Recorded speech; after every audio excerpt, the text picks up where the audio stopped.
they run into Doc Tiedjens at this meeting, and he told him, if you didn't like your soil and how it worked for you, that you have the ability to change that. And that really interests them because they never heard anybody talk like that before. Yeah, my name is Jim Hallbeisen, and this is my opinion.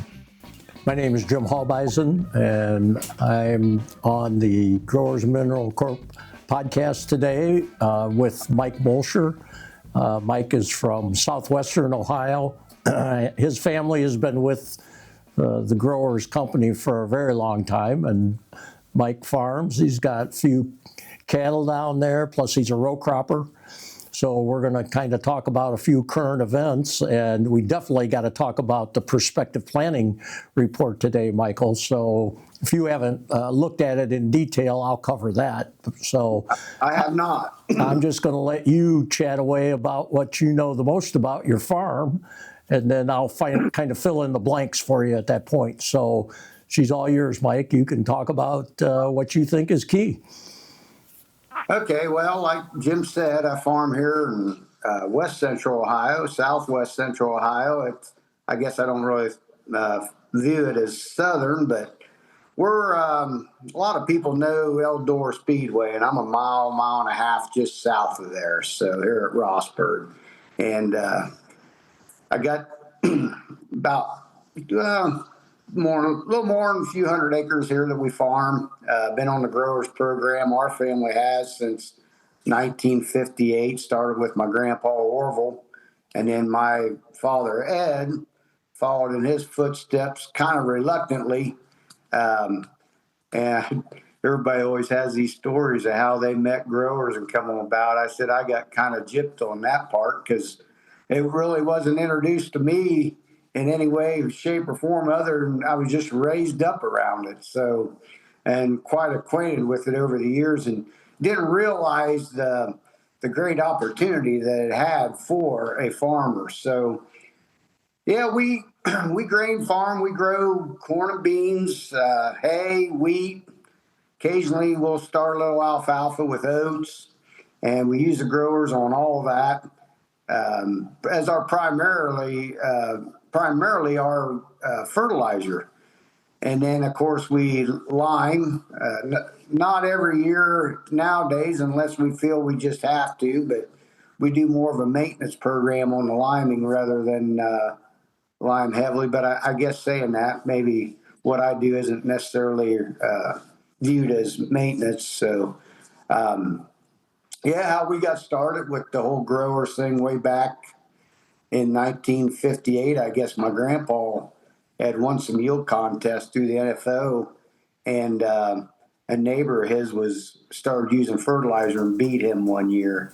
And so that got my grandpa, who never used fertilizer, and that was pretty common back then, that people didn't use fertilizer. They rotated and they dairied and actually had several different kind of livestock, and usually plowed up a rotation of hay with manure on it for their corn, and then always grew oats and started new seedings of hay with that every year. So anyway, a guy had beat him in a yield contest competition back in, I believe it was 56.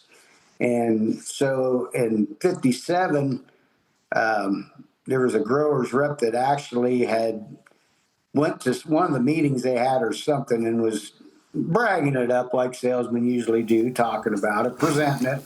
And my grandpa decided that it made a lot of sense what they were saying with the liquid, as far as, I mean, I guess he kind of believed, like very few at the time, that plants get their nutrition from liquid, not from necessarily dry. So they done a plot on a 40-acre field, and they just did a few acres of it with the growers and then some without. And anyway, the first year out, they really didn't see a significant amount of yield increase. But what impressed my grandpa about the whole thing is he always bought feed off the farm.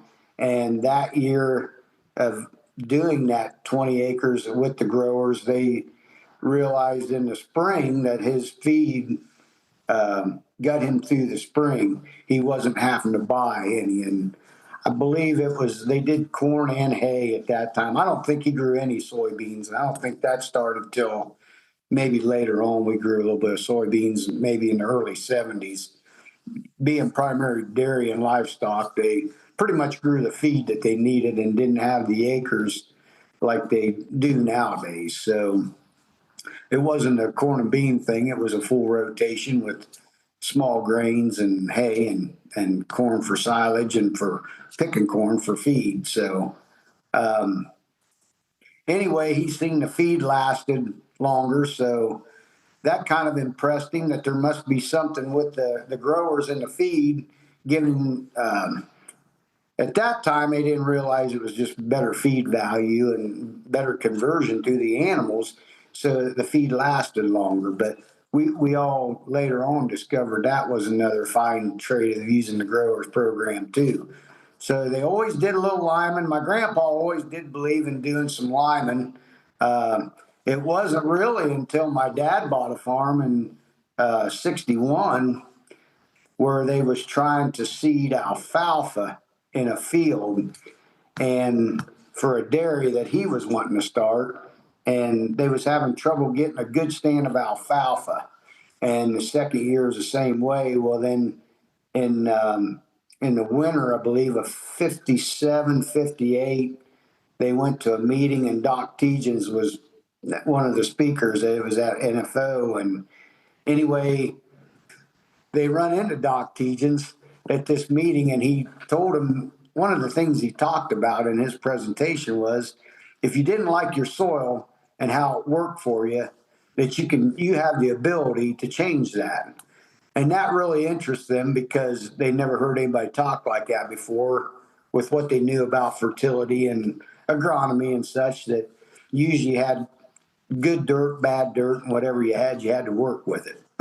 So they was intrigued by that, and my dad had confronted Doc about these fields that he had tried growing alfalfa on this farm and was having a terrible time getting a good germination and stand. So Doc wanted him to take some soil tests, and he went out to a field and he took well, he wanted him to take a topsoil test and a subsoil test. The topsoil test was hard, but the subsoil test was even harder. He said he broke the probe off trying to drive in the ground with not a sledgehammer, but a 4-pound hammer. So he sent the samples off, and when Doc got them all looked at and everything, they said, well, your fertility was fine. Fertility wasn't the problem with the field. He had needed limestone spread on there. And at that time, my dad reluctantly, or he really just disagreed with him for the simple fact was that he had high pHs. And he had 8.3 pHs in this particular field. And under no circumstances was he wanting to lime because his pH would get to be 14, because Doc recommended he put 8 ton of lime on the subsoil and 8 ton lime on the topsoil. So my dad and him kind of went back and forth that winter before they ever got into spring. And finally, Doc told him, hey, whenever I met you, you had this problem. He says, you can keep doing what you're doing, or you can take somewhere out there and do an area, a couple acres or whatever you would like, and do what I say and compare the results. And well, Dad thought, you know what? That don't sound like a half bad deal. We'll just do that. And so they took a 10-acre field and they did 4 acres of it. And they did exactly what Doc had told him. And he had put 8 ton on, and then they plowed the field and then put 8 ton on the top surface. And then they did that whole 10-acre field with, worked it down, seeded oats and alfalfa in it. And anyway, that spring where he had put the lime on, he's seen a tremendous stand of alfalfa. So he's real happy with that. Say, hey, Mike, what did Doc tell Ed about the lime itself? I mean, you know, your dad was worried about the pH. Well, how did Doc counteract that? What did he tell him? Well, Doc explained to him how pH works in your soil, that it's a weak alkaline, and it does not control the pH like it was believed to be. You know, it had more of a neutral pH. So, you know, by actually putting lime on there, he was not going to make his pH higher. If anything, he would bring it more to neutral. And of course, my dad had some courses in agronomy, and he didn't never heard that and did not believe that to be true. But there again, and even to this day, we still talk about people doing this on your own farm, seeing it for yourself, and seeing how it works. And so they did that and grew a good stand of alfalfa where they put this lime on. Well, the next thing was he knew that when he tested that pH later on that year, that it would show. This was in 61, by the way, by then, at like late fall 61. He was pretty sure the pH of that field would be, since it was 8.3 before he limed and he put all that lime on 16 ton, that pH would be up there in the 10 to 14 range. And anyway, they went in there in August of the following year, took soil samples and sent them off again.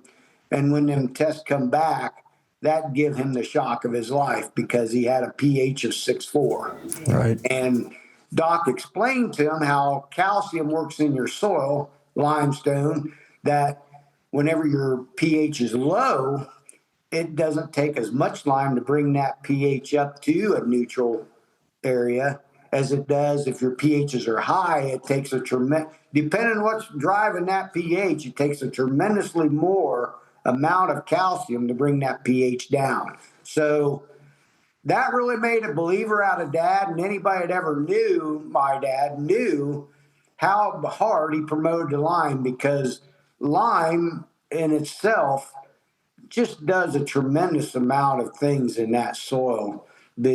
Besides being good for crops and being good for your soil and the chemistry of the soil, it's just, it introduces oxygen in there. It's so beneficial. And then, of course, the other part of it is getting you depth of rooting, getting that rooting in your soil like you desire, or everybody desires, and everybody tries to do that with a tillage program. We were actually doing that with both tillage and with the limestone. So, hey, Mike, that calcium deal, if you study calcium in the chemistry lab, it's called amphoterism. Calcium will act like an acid in an alkaline environment, but it will act like an alkaline in an acid environment too. See, so it's very multidimensional. But the thing about bringing the pH down that much, that's got to be a biological factor. And see, at that point, they weren't really talking about that because there was no interest in it, you know, at that time frame.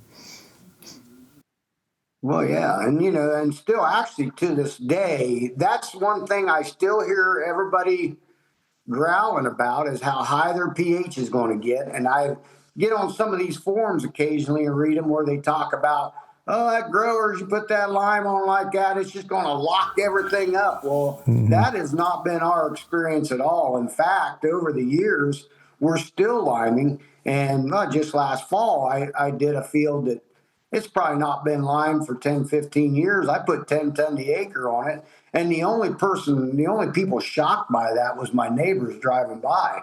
They thought, oh my goodness, you know, what's wrong with that field? I kept getting that question at me. What's wrong with that field?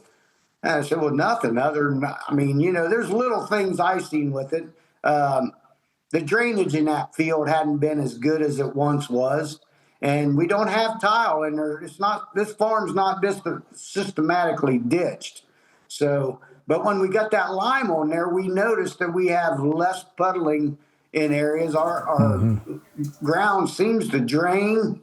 Actually, the philosophy behind, or the science behind getting this soil opened up, flocculated, and getting that porosity in there is to get that water down. So things like bad drainage in a field, just poor crop response to any kind of fertilization, or maybe the feed we don't feel is as good as it could be and we've not limed in a while. Them's the indicators we use to determine whether we need limestone or not. Not no soil test.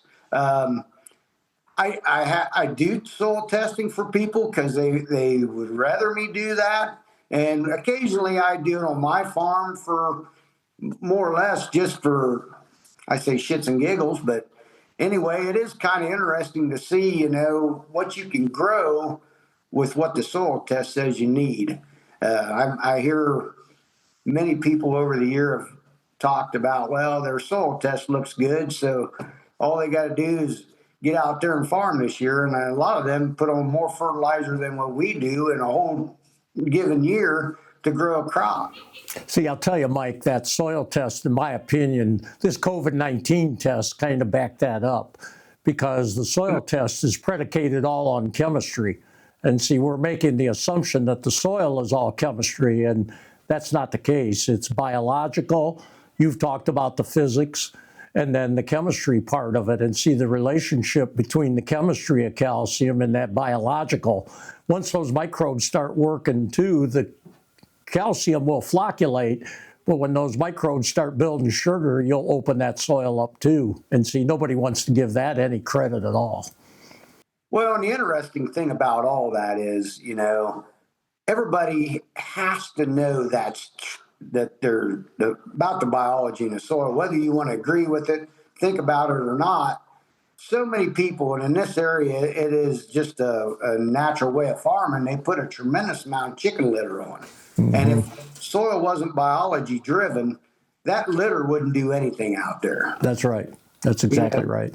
So, that and crop refuge, everybody likes the crop refuge, we got guys in this area that if they got a wheat crop out there, we got a lot of livestock here in Darke County, and wheat straw is kind of a commodity out there that's in high demand for people. And then there's certain guys will not let straw be baled off their field because they want the residue.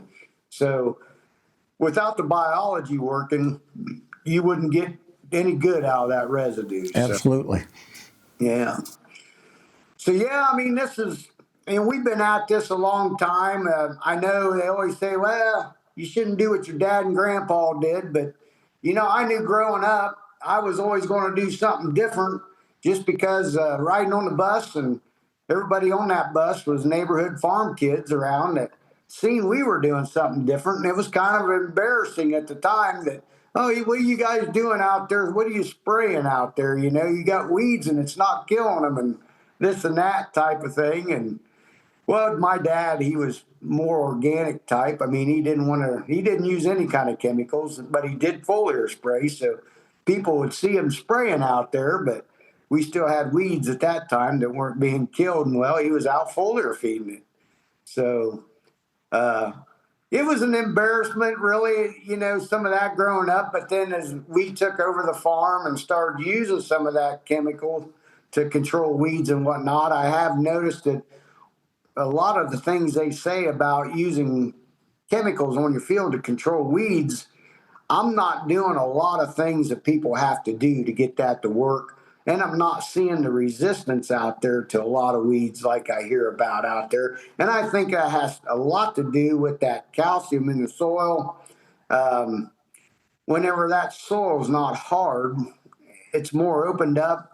You have less stress on them plants. Everybody thinks of the crops you're growing, but them weeds have less stress on them also. And if you're going to kill a weed, they always say that if it's under stress, it has a hardening effect on it, which is a lot harder to kill.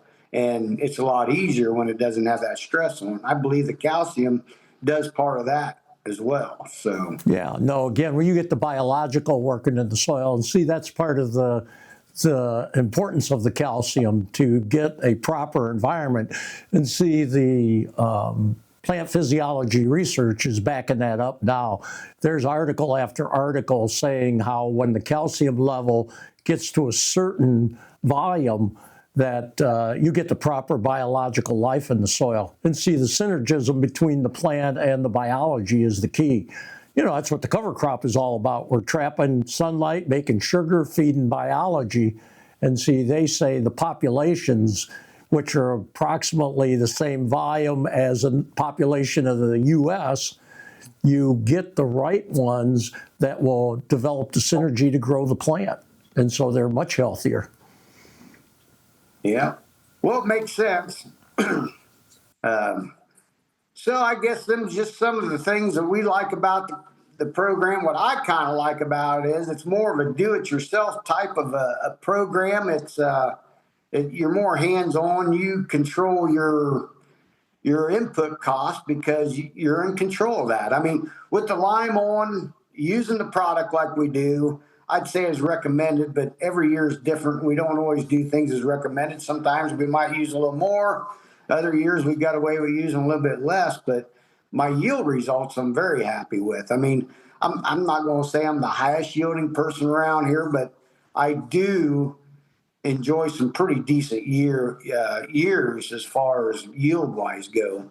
Um, Last year we averaged 190 bushel corn with all non-GMO conventional varieties, and that's with 100 pounds of N and 8 gallon of the growers on. So soybeans last year in this area, I really don't know how everybody's did. Mine did 51, and that was pretty good for the dry. We got pretty dry there into the end of the year, so I was real happy with them yields. And here again, I mean, the amount of dry fertility that we've used over the years is pretty much next to none. I do will put a little bit on wheat occasionally. Wheat seems to respond a little better if I got some dry under there, maybe to carry me through winter. I'm not sure how that exactly works, but otherwise, I believe if I could get out there and foliar feed the growers all through the winter and it would work, I wouldn't even use dry on it. I would be very comfortable not using dry on it. So what are you doing on corn, Mike, as far as the growers, how you put it on, and then the nitrogen, how are you putting that on? Sure. Well, with corn, I guess we just have always believed since you got a liquid product, you got to get that stuff on to get something good out of it. And we really believe putting that on in furrow. We use Keaton seed firmers as just kind of our choice for that. You know, Number one, you get fertilizer on where you need it and when you need it, when the crop's growing. And then we don't basically try to plant really too cold. I like to plant first May, first middle of May around here is about what I like to plant. But anyway, we come back through at say, about not quite knee high with, I'll put on about 30, 35 gallon of N, 28% side dressed. And then I usually try to get a foliar feed on with 2 gallon an acre at that time also.